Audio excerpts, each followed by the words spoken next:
What's up, everybody? I'm John Middlekauff. You know what I need you to do.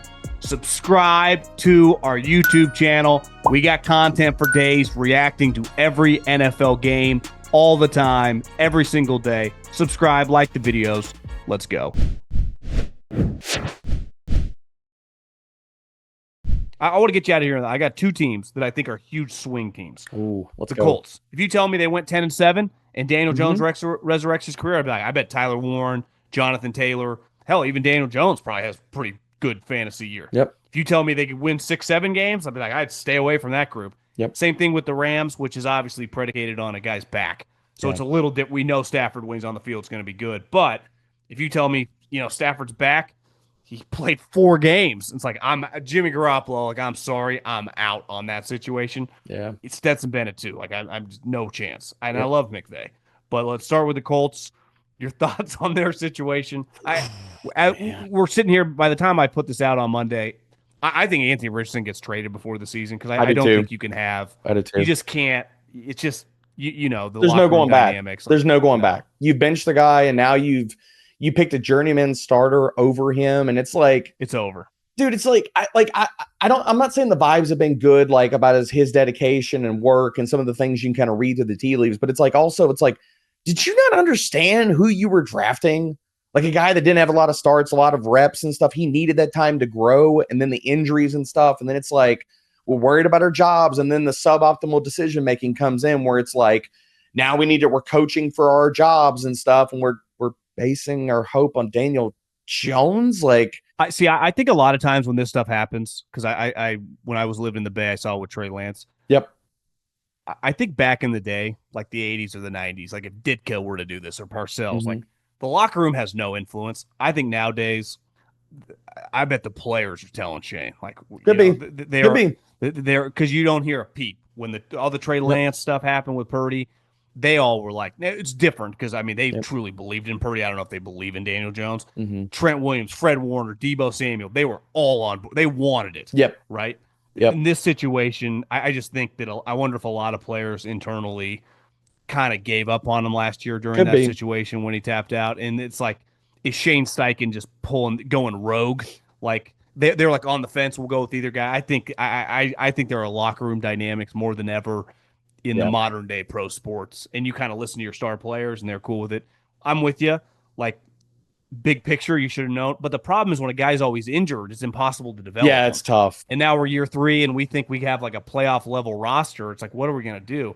It's just he should have gone to a really crappy, shitty team, right? Yep, agreed. It's easy to just keep Jacksonville or Arizona. You just keep rolling out. When you think you're a playoff team, it's hard to do this year in, year out.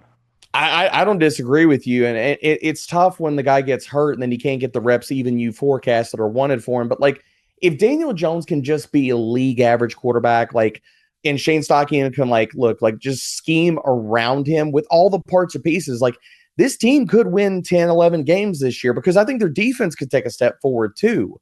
Like changing over DCs, you have a lot of young guys there, especially in their D line, that could take another step forward this year. And if that happens, yeah, we're talking about they're literally the entire rest of this roster is carrying Daniel Jones to 10 or 11 wins. I wouldn't be shocked with that. I also wouldn't be shocked if Daniel Jones just like implodes and he's, Blake Bortles 2.0 and this team looks rough and everything goes sideways and Ballard and Steichen are gone by, the back half of the season. I think there's a wide range of outcomes for the Colts just in general. Well, if I gave him like Jared Goff or Brock Purdy on the Colts starting quarterback, dude, you would like that 12, roster. 12 wins. 12 wins. Yeah. 12 wins. I'd say the same thing about probably the Arizona Cardinals. If I gave them like a consistent quarterback, I think they'd be pretty good. The rivalries, the marching bands, the upsets, Saturdays just got way more fun. College football is back, baby. Think you know the game? Put your college football knowledge to the test with DraftKings Sportsbook and turn your picks into big payouts. Live betting during the game, rivalry week odds boosts, and so much more. DraftKings Sportsbook has you covered. Here's the thing. There is no bigger game than Saturday morning.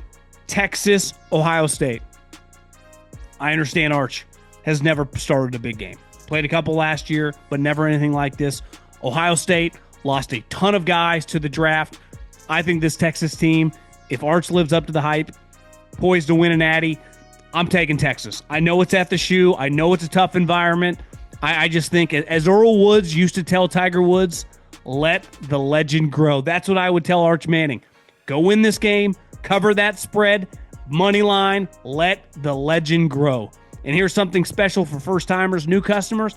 Bet just $5 and get $300 in bonus bets instantly. Download the DraftKings Sportsbook app. Use the code John. That's code John for new customers to get $300 in bonus bets instantly when you bet just $5. In partnership with DraftKings Sportsbook, the crown is yours. What's your thoughts on the Texans? Because, I mean, defensively, they're going to be really good. Offensively, you make the offensive coordinator change. CJ, I would say, relative to his rookie, obviously had a rough year. Nico's an absolute monster. If he's healthy, Tank's career is probably in some jeopardy after the devastating. I mean, it's hard to even think about watching him land on the ground because he was a stud. But, last year I thought I picked them to be the 1 seed. I had a little juice on them, like 8-1. I might have been a year early because I think their defense is going to dominate. And then offensively, if they're just solid, if you look at that division, could they be a CJ guy throwing 35 touchdowns this year? I think you were a year early. I think we were all a year early. I absolutely agree with everything you outlined there. And I think their defense is going to be a top 5 unit this year. I mean, they are just stacked everywhere you look. Lassiter hitting the ground running last year was a big win for them where they got him in the draft. Adding a few more parts and pieces of that secondary. Their pass rush is nasty. I've got a few tickets on Will Anderson for Defensive Player of the Year, so I'm in on him taking another step forward this year. But what do you got that at? Oh God, man, I think I got it like 40, 50 to 1. Yeah, it was really good odds. Really good odds. Like if I could double it down, I'd press the button even right now. So anybody listening to this, head to the books, press it now, man, because he's a guy if everything coalesces, we're talking about high-end sack numbers, could post some outrageous sack numbers considering all the other D-line talent there. But the offense is where it all comes down to. That's the ceiling element of this team. Could CJ bounce back? And really, everybody, the first thing out of their mouth is going to be their offensive line.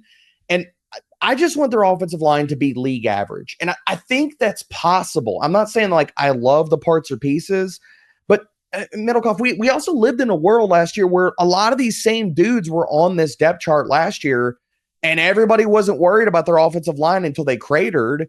So adding these parts or pieces to it, I think they're just looking at this as a sum of the parts. And if they can play better as a unit and the continuity is there, then if we get league average play with the other, again, this is a team that added a bunch of firepower as far as through the passing game. I love Jaden Higgins as a prospect. Jalen Knoll was my guy throughout the entirety of the draft process. And so you have insulation there if Kurt goes down. I think they're ready to roll on offense. They just need the blocking up front just to be average. I think a lot of people place the blame, clearly on the offensive coordinator. Yeah. Is he just did not do a good job, and then it kind of unraveled, and they lost their confidence or whatever, and it kind of just started looking worse and worse as the season went on.